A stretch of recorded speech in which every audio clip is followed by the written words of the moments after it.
Kids love the excitement of Halloween, trick-or-treating, classroom parties, and haunted houses. Using safety tips and some common sense can help you make the most of the Halloween season. Here to give us some advice on keeping the fun in Halloween is Officer Ellen Hines Gonzalez. Welcome to the show. Thank you. Now, what are the hours of trick-or-treating? In the city of Chesapeake, it should be 6 p.m. to 8 p.m.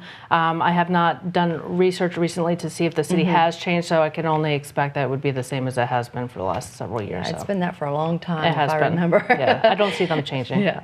So what are the age for trick-or-treaters, the official age? 12 and under.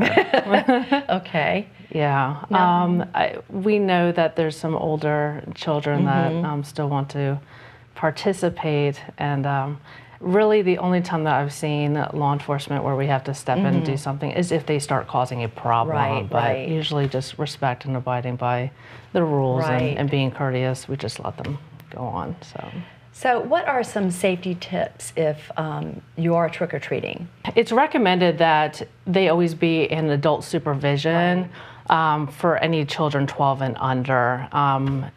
For the older ones, or I guess the maturity of the child, but if you want to set your child free and let them go do their thing, just remind them, have a plan, know which route they're going to be taking, give them a set time to return home, to not go into any strangers' homes, cars, not to accept anything that seems suspicious out of place, stay in well-lit areas. Don't use, it says alleyways. Chesapeake really doesn't have alleyways, but we do have cut-throughs to avoid those areas, any dark, unlit areas, any unfamiliar places in general, to call the police if something does happen. So maybe having all kids kind of have cell phones nowadays, so now they can just call 911. To know where they are, always safety in numbers. Exactly. That's always good too, so travel in packs. And not to walk, don't run, and don't run across the street. So cross at intersections only, use sidewalks and use driveways. Don't walk in the middle of the street, don't go running through people's yards or across the street, because then that's where we start having a problem with motorists and children.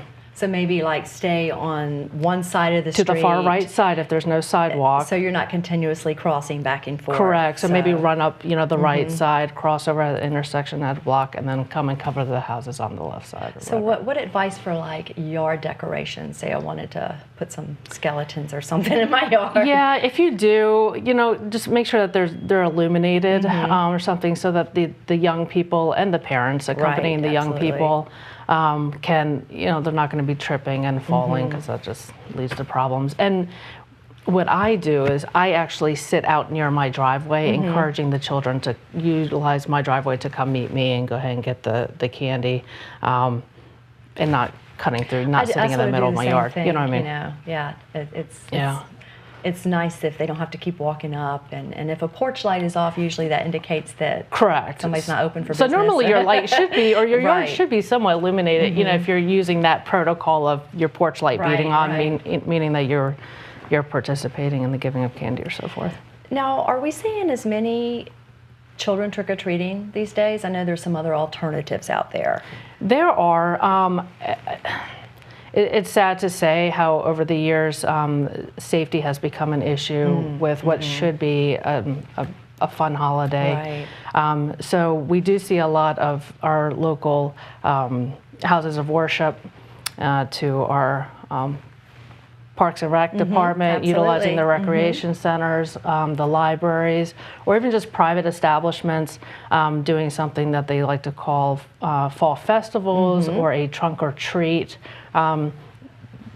Usually it's the churches you'll see hosting it the night of October 31st, but it's still, they're making their reservations with us already, which I have a whole lot already booked through the month of October, so they'll throw them out. There's probably something for people and their children to do almost every weekend if they follow us on social media, and we go ahead and advertise that way. Well, that's good to know. So the Facebook page for the Chesapeake Police Department has a lot of that information available? They do, and then we have our own, the Chesapeake Police Crime Prevention Unit has a Facebook page, and that's where we advertise, me and my coworker, and then we use Nextdoor. Yes, which is that's wonderful. another great resource, absolutely. And a lot of those events are really organized very well. So they are, and it's a very safe environment. You don't have to worry about, tampered, candy that's been tampered with, or homemade goods that you don't know, which is something else children and parents, when the kids come and tell your kids, don't eat that candy while they're out there, on the street. Bring it home and let the parents inspect it first prior to, partaking in it. Look for the loose wrappers and anything that looks out of place at all. So it's those kind of things, the rec centers and the churches, what have you, where I think it's more of a safe, fun environment, and where the kids aren't missing out on anything. Right. And even growing up, I'll always remember, look for certain things, before you eat it, that kind of thing. And I always closely inspected the chocolate with my children. Just, anything that looks like it was, just to make sure it was good. Yeah, I got you. Anything that looks like the manufacturer's wrapping has been tampered with, So this is not exactly for the trick-or-treaters, but it's always a good idea, probably, like if you have pets, to make sure they don't get near your candy, and people should probably set those aside. Yeah. Well, I think everybody knows that, your dog should not consume chocolate. Absolutely. I love my dogs, and I periodically I'll just get online and I'll just Google, what is, because I didn't know that onions.